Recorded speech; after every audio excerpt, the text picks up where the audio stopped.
Assalamualaikum warahmatullahi wabarakatuh. Saya Karina Syafani Rambe dengan NPM 213510403 dari Prodi Teknik Informatika kelas 1B. Pada kesempatan ini, saya akan menjelaskan kepada teman-teman mengenai materi ragam dan laras bahasa. Dalam video selanjutnya, saya akan menjelaskan kepada teman-teman apa sih definisi ragam dan laras bahasa itu, apa saja jenis-jenis ragam dan laras bahasa, dan apa saja perbedaan antara ragam dan laras bahasa. Untuk itu, tetap stay tune di video ini.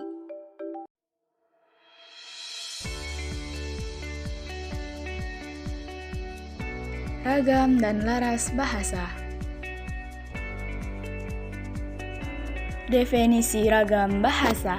Dalam Kamus Besar Bahasa Indonesia KBBI, ragam bahasa adalah variasi bahasa menurut pemakaiannya. Topik yang dibicarakan hubungan pembicara dan teman bicara, dan medium pembicaraannya. Adapun definisi ragam bahasa menurut 3 ahli. Yang pertama, Bachmann pada tahun 1990. Ragam bahasa adalah variasi bahasa menurut pemakaian yang berbeda-beda, menurut topik yang dibicarakan, menurut imbauan pembicara, kawan bicara, orang yang dibicarakan, serta menurut medium pembicara. Yang kedua, Dendi Sukono pada tahun 1999, bahwa sehubungan dengan pemakaian bahasa Indonesia timbul 2 masalah pokok, yaitu masalah penggunaan bahasa baku dan tidak baku. Yang ketiga, ada Fishman pada tahun 1998. Suatu ragam bahasa, terutama ragam bahasa jurnalistik dan hukum, tidak tertutup kemungkinan untuk menggunakan bentuk kosakata ragam bahasa baku agar dapat menjadi anutan bagi masyarakat pengguna bahasa Indonesia.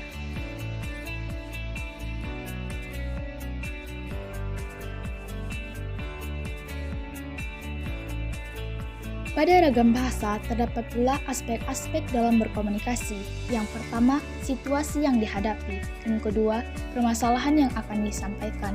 Ketiga, latar belakang pendengar atau pembaca yang dituju. Dan yang keempat, medium atau sarana bahasa yang digunakan. Dari keempat aspek ini, ragam bahasa lebih mengutamakan aspek situasi yang dihadapi dan aspek medium bahasa yang digunakan dibandingkan kedua aspek yang lainnya.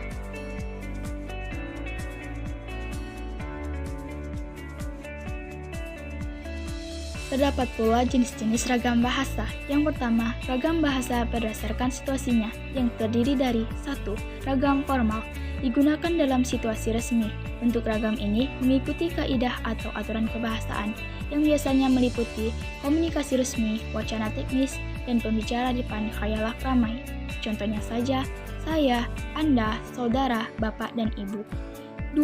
Ragam non-formal, tidak menggunakan kata baku dan tidak memiliki kaidah atau aturan yang tetap, yang meliputi penggunaan kata sapaan dan kata ganti. Contohnya saja, gue, lu, ane, neng, dan situ. 3. Ragam semi-formal. Jenis ragam ini memiliki ciri mengikuti kaidah dan aturan tetap, tetapi tidak secara konsisten dilakukan pada saat tertentu. Contohnya saja, aku, kamu, bung, mas, dan mbak. Ada jenis ragam bahasa. Yang kedua, ragam bahasa berdasarkan medium dan cara pengungkapannya, yang terdiri dari 1. Ragam bahasa lisan. Ragam bahasa lisan adalah ragam bahasa yang diungkapkan melalui media lisan terkait oleh ruang dan waktu sehingga situasi pengungkapan dapat membantu pemahaman. Contohnya saja, ragam bahasa cakapan, ragam bahasa pidato, ragam bahasa kuliah, dan ragam bahasa panggung. 2. Ragam bahasa tulis. Ragam bahasa tulis adalah ragam bahasa yang ditulis atau dicetak. Ragam tulis pun dapat berupa ragam tulis standar maupun ragam tulis non-standar. Contohnya saja, ragam bahasa teknis, ragam bahasa undang-undang, ragam bahasa catatan, dan ragam bahasa surat.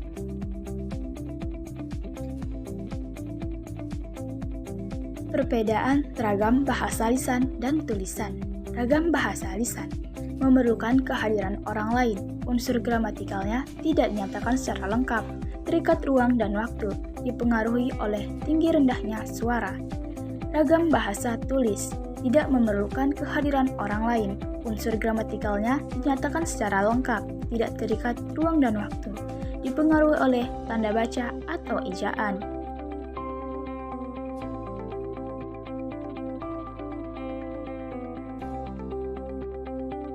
Definisi laras bahasa. Apa sih definisi laras bahasa itu? Laras bahasa adalah ragam bahasa yang digunakan untuk suatu tujuan atau pada konteks sosial tertentu. Ragam dan laras bahasa merupakan suatu kesatuan dalam kehidupan sehari-hari. Jika kita menggunakan laras dan ragam bahasa yang benar, maka orang akan mengerti. Contohnya saja, jika kita berbicara dengan orang yang lebih tua dengan bahasa yang sopan, namun laras yang digunakan tidak baik, maka tutur bahasanya akan berantakan. Jadi kita harus bisa memadukan antara laras dan ragam bahasa yang baik dan benar.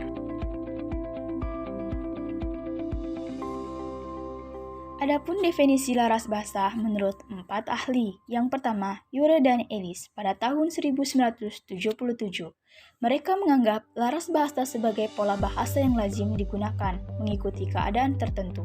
Yang kedua, Reid pada tahun 1956 menyatakan seorang penutur dalam situasi yang berbeda-beda akan menggunakan laras mengikuti situasi sosial. Yang ketiga, Halliday pada tahun 1968 menyebut bahwa laras sebagai variasi bahasa yang berlainan berdasarkan fungsi. Yang keempat, Jones pada tahun 1961. Beliau membagi 5 laras bahasa menurut derajat keformalannya. Yang pertama, frozen atau beku. Kedua, formal atau resmi. Ketiga, konsultatif atau konsultatif. Yang keempat, kasual atau santai. Yang kelima, intimate atau akrab. Adapun ciri-ciri laras bahasa. Yang pertama, ciri keperihalan peristiwa bahasa. Yang kedua, ciri linguistik yang wujud. Dalam ciri laras bahasa, terdapat 2 situasi. 1. Situasi luaran. Situasi latar belakang sosial dan kebudayaan sesuatu masyarakat bahasa. Contohnya, apabila kita mengkaji laras bahasa masyarakat Melayu lama, kita perlu mengaitkan dengan situasi istana, stratifikasi sosial, tradisi sastra lisan, dan aspek-aspek lain anggota masyarakat zaman itu. 2. Situasi persekitaran, meliputi aspek-aspek yang terlibat secara langsung dalam penggunaan bahasa. Contohnya, perhubungan sosial dan pribadi.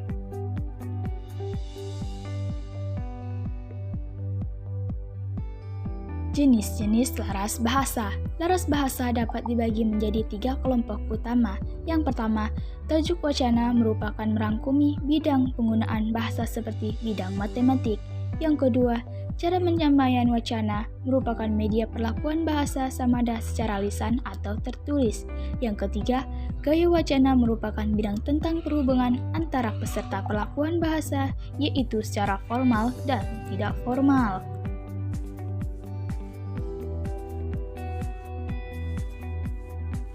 Jenis-jenis laras bahasa. Laras bahasa yang dapat kita temukan dalam kehidupan sehari-hari.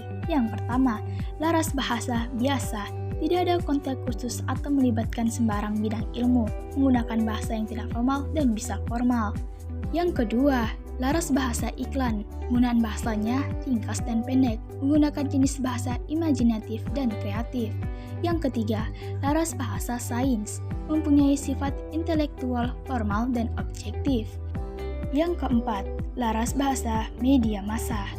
Sebagai media untuk melapor atau menyampaikan berita dengan bahasa yang paling mudah diterima si pendengar dan si pembaca. Yang kelima, laras bahasa rencana. Gaya bahasanya mudah dipahami, jenis bahasa bersifat umum, dan menampilkan berbagai ide tentang suatu kejadian. Yang keenam, laras bahasa undang-undang. Teks atau isi bersifat dengan perundangan yang mengandung prinsip undang-undang tertentu. Yang ketujuh, laras bahasa agama. Terdapat petikan mengandung agama dan kiasan untuk pengajaran. Yang kedelapan, laras bahasa sukuan. Kosakatanya mudah dipahami, ringkas, bersahaja, dan jelas. Yang kesembilan, laras bahasa ekonomi.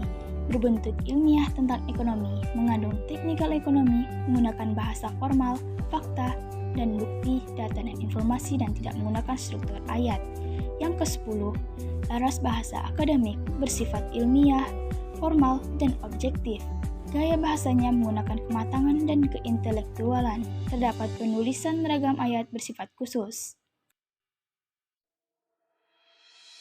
Oke guys, itu dia tadi penjabaran mengenai materi ragam dan laras bahasa yang saya sampaikan.